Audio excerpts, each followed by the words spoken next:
Hello and welcome.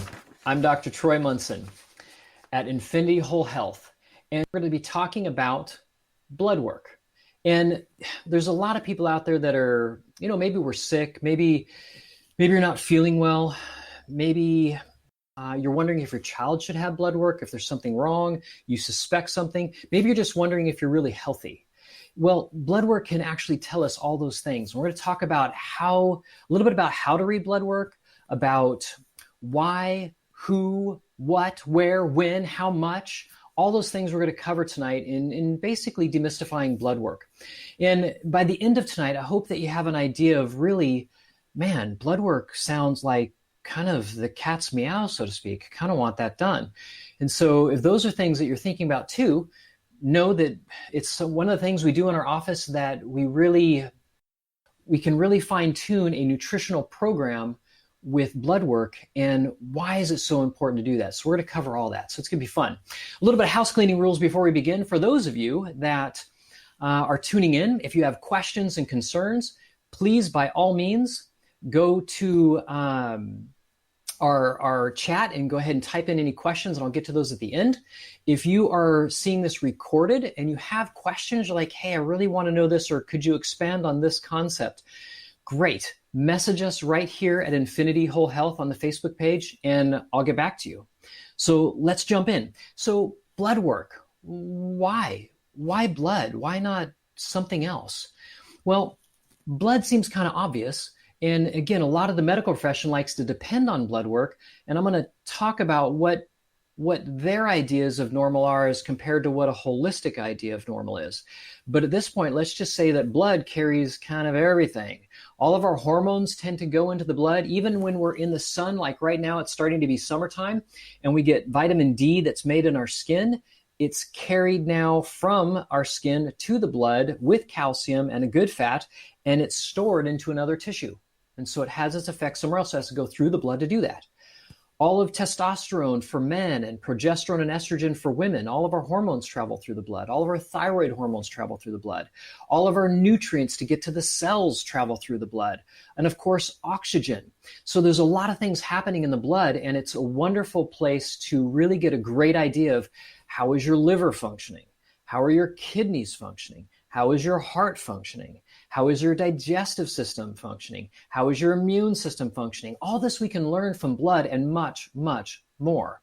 So instead of blood, let's say, well, do you do anything besides blood testing? Well, we do. I do hair testing. We do saliva testing. We do urine testing. All those things to get an overall general picture of how is your body performing. Okay. And so as we jump into it, here's some reasons why blood as well. Well, it is actually affordable. And it's quite comprehensive. If I said affordable and you've had like your insurance company build thousands of dollars for a blood test done by a medical doctor, I'm going to kind of go into some of those things a little bit later. But you might find that blood, you can't really lie. When we see blood, let's say I've got somebody who says, well, I've been eating pretty good. And maybe you're out there and you're having hi, Coralie. You're out there and you've had an INR. So you're looking at how thick and sludgy is your blood. And you think, well, I've been eating really good. Well, guess what? Your INR doesn't lie. And even clients that don't think they have a problem with clotting, sometimes they'll do an INR on them to see how thick and sludgy their blood is. And it's really thick and really sludgy. And we can see it instantaneously. Some people might think that, hey, I'm doing pretty good on my glucose. My glucose numbers are pretty good, but we look at their A1C and their A1C is, almost diabetic stage. Okay, well, that's sugar that's attached to red blood cells, and that doesn't come off. That's kind of a permanent attachment. Now we have to wait for that red blood cell to die and have a new one made that doesn't have any sugar attached to it to see the A1C drop. And all of a sudden you find, hey, I'm no longer pre-diabetic. I'm actually healthier because I'm watching my A1C drop. So all that we can tell in blood. Now, hair test, I'll do a talk on hair tests, but hair tells us now the kind of the reservoir of minerals in the body. So we have a hair follicle that's now kind of in 1,000 cells, like a pool of blood that are all giving nutrients to this hair that we now see on top of our head. And there's a muscle that keeps that hair connected to our scalp and doesn't let it go. So as hair type starts to fall out, that's a different problem. That's usually like a thyroid problem, but it's also a B vitamin deficiency problem. But if we're letting hair grow, well, now we can't even do a hair test. But hair, for the most part, this is the minerals that are floating around in your blood. So when we do a hair test, we can get a real good idea of what kind of minerals are in your blood and available to the other cells of your body, not just your hair. We also get to see detoxification effects like heavy metals coming out in the hair. So that can be important on tough cases where we seem to not be going forward real fast. There could be a heavy metal issue going on. So that's hair for you. And saliva is often used for hormones, because whatever is in these tissues in hormone land, so to speak, all that's here is what we would call free, unbound hormones, typically. So when we look in a blood test, we might see a reservoir of hormones and realize, hey, my testosterone's good if I'm a man, or progesterone's good if I'm a woman, or my thyroid hormones are good if I'm just any person. But ultimately, here, these are all unbound hormones. So what we find here is actually what your body is making active, because this is what's available to the tissues. So saliva tests can be real awesome in terms of getting a lot of data on hormones with just a little bit of money and a little bit of saliva. So some women, I can even do a special test where I take a sample every 2 to 3 days through their whole cycle, and I can literally map out what is estrogen and progesterone doing through their cycle and know with a little bit more certainty, why is their cycle acting the way it is? So that's kind of a saliva test. And then a urine test tells us, how are my kidneys doing? Am I letting too much protein through? Is there too much sugar in my blood? Because that'll show up in urine real fast. What is my kidney filtration doing? How's my specific gravity? So there's a lot of things, even in a urinalysis, that becomes important. Are there white blood cells? Are you fighting an infection? So all that's kind of urine land, so to speak. But all of them are great to do as an overall comprehensive look at what's going on with your body. But blood, by head and shoulders above the other tests, is amazing if you know how to read it. And so I want to jump in and talk about cause-orientated and symptom-orientated. So as a holistic provider, I am very interested in how the body is responding to things that you're doing and things that I might be doing chiropractically or nutritionally, things we might be doing in your diet. All that becomes really evident in blood. And so as we look at blood, we have to understand that the medical profession takes blood and they go through this process of taking optimal ranges, and then they take 2 standard deviations outside that optimal, and that's what they call normal. Now, there's a reason they do that, because once you're outside 2 standard deviations, you now have a disease process. So you have a disease. I now have a drug for you, they say. But when you're within this normative value, they say you are normal. But yet, they didn't take into effect the actual optimal, very narrow range of what is normal or actual good. So when we look at blood in my office, we have a very optimal narrow range that I am looking for. And all of clients routinely come to me and say, I'm working on them, and I'm like, something's not right. Do you have blood work? Yeah, my doctor said it was great. My blood looks awesome. Okay, I still want to see it. And so to give an example, I will see liver enzymes literally are 0 to 45, sometimes 55, depending on the lab. And normal is really 20 to 30, but optimal is like 23, 24. And so I'll see people sitting at 13, and now I have an idea of why they have constipation.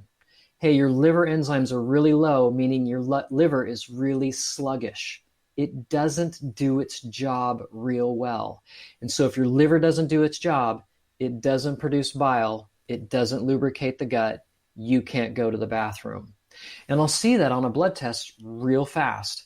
How many of you out there believe that you aren't exposed to the 40 to 60 and even quotes of up to 80,000 chemicals in our environment? Last year, there were 2,000 new chemicals, and it's probably a little shy. So let me ask you, do you really think that in this room right now, there's paint on the wall, the dye on my shirt, some of the veneers that are here, the plastic on my table, the plastic on the chairs, cell phones, this computer is heating up. Is it outgassing chemicals? Probably. So all this stuff is happening to us. Do we really think that we don't have a limit on the amount of chemicals that we're exposed to and that our liver is just going to keep coping with our environment? Maybe. Maybe not. And so, but I'll see that immediately on a blood test. So optimals become very important to somebody like me who's more holistic, because I don't want to wait for your kidney, your GFR, which is your glomerular filtration rate on one of the blood tests that we do in the office. I don't want to see that at 70 and not do something about it, even though on the medical chart it says, hey, anything under 60 is not good. And people ask me, well, I have 58 on my GFR. What does that mean? It means you have stage 3 kidney disease. Well, I just have to get above 60?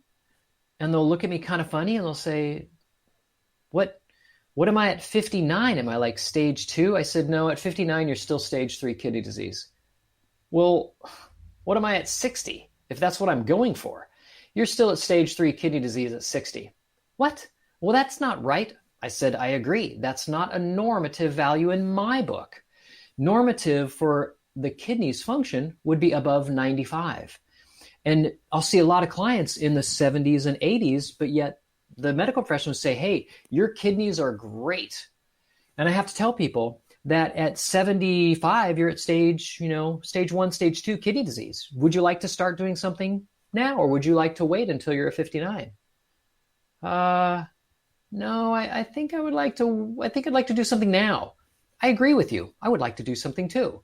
So that's how we begin to approach a lot of these blood tests. So you may have been told that your blood work is phenomenal and that, man, I wish I had blood work as good as you. I would hate to see their blood work if you have a medical doctor telling you that. But ultimately, when I go through with a fine-tooth comb, we see all kinds of things that are not performing right. And then I get to ask some specific questions, and invariably they're like, yeah, I have 3 of those things you mentioned. Okay, well, that means we've got struggling going on. And again, the question remains, would you like to do something now? Would you like to treat cause, or would you just like to wait till we don't like that number anymore and it's too high or too low, and then we can treat just the symptom and limp your body along? Most people aren't really wanting to do that. So as we go through blood work and really get an idea of what's happening in there, that becomes the fun, because now we get to put all of your symptoms together and now look at your blood work and say, okay, we got a poorly performing liver, we got some kidney challenges, we've got some blood sugar challenges, we've even got some cardiovascular issues going on, we've got some inflammatory markers that are high, we've got some white blood cells that are now elevated, and we've got an infection going on. So for some of you, just for fun, if you have blood work out there, I highly recommend that you pull it up and just look for what they call WBC, white blood cells. It'll be on a CBC blood panel. Most doctors are going to do a CBC. You go to the hospital, you're going to get a CBC almost every time. And so that CBC is a complete blood count. And that's counting red blood cells, white blood cells, platelets, different types of white blood cells. What do your red blood cells look like? How big are they? Are they deformed? You know, what's going on?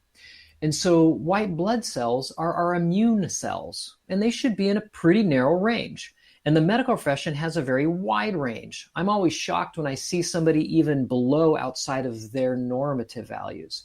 That means they have a really chronic infection. So here's how it goes. My white blood cells, they're normal. I get an infection. They go up. Over time, that bacteria or virus kind of learns your system, and if it can get hidden, it will now be in the system. Your white blood cells will come back into normal, and they will keep going down. The worse the infection, the lower they will go, and the more chronic it will be. I cannot tell you how many people come into my office with low white blood cells, and I already know they have a chronic infection. And their response to that is usually, I do? Yes, you do. And we can see it in other markers. Why would the body not fight an infection? Why would it allow it to go chronic?